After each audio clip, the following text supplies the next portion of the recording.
A seaport in Sri Lanka recently opened, as well as this bridge in rural Laos.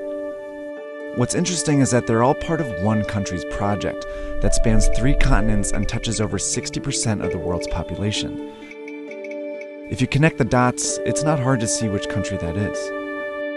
This is China's Belt and Road Initiative, the most ambitious infrastructure project in modern history that's designed to reroute global trade. And it's how China plans to become the world's next superpower.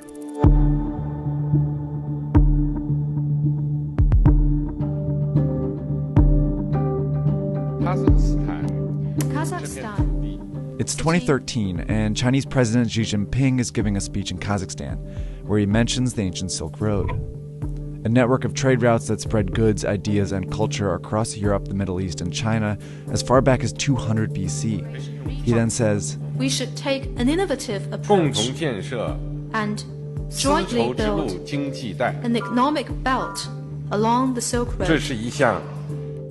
A month later, Xi is in Indonesia. The two sides should work together to build up a new maritime road in the 21st century. These two phrases were the first mentions of Xi's legacy project, the multi-trillion-dollar Belt and Road Initiative, or BRI. They're also the 2 components of the plan.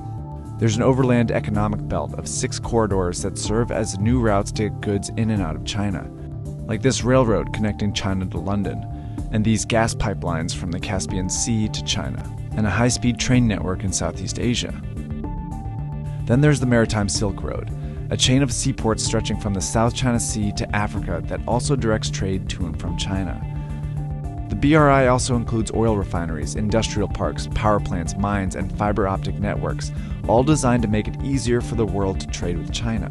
So far, over 60 countries have reportedly signed agreements for these projects. And the list is growing because China promotes it as a win-win for everyone. Take, for example, the BRI's flagship project, Pakistan.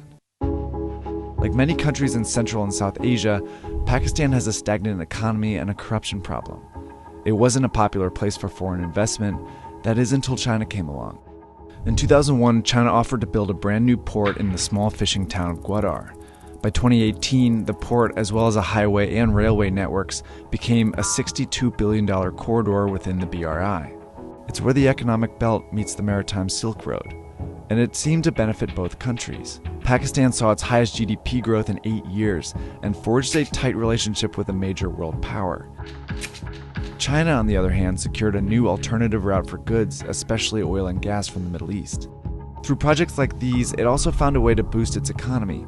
Chinese construction companies that had fewer opportunities within their own country saw a huge boost from BRI contracts. 7 out of the 10 biggest construction firms in the world are now Chinese. What tips the balance in China's favor even more is a requirement that it be involved in building these projects.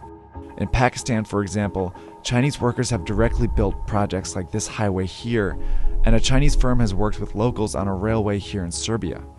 China's involvement is one of its very few demands, and that's set these deals apart so far. See, typically, to get investment from the West, countries have to meet strict ethical standards. But China's offered